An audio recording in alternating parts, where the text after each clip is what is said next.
How to change TikTok profile. To get started, first of all, you need to open up the TikTok application on your phone.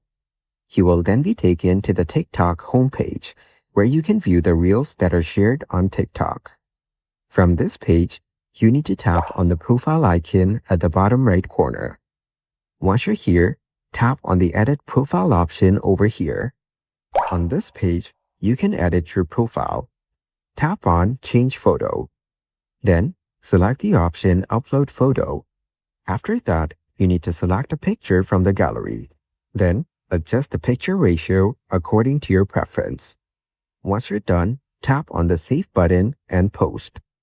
Now go back and you can see that the profile picture has been changed. So, by following these steps, you can change TikTok profile. Thank you for watching. Please leave a like if this tutorial helped you, or leave a comment below if you have any questions related to the video.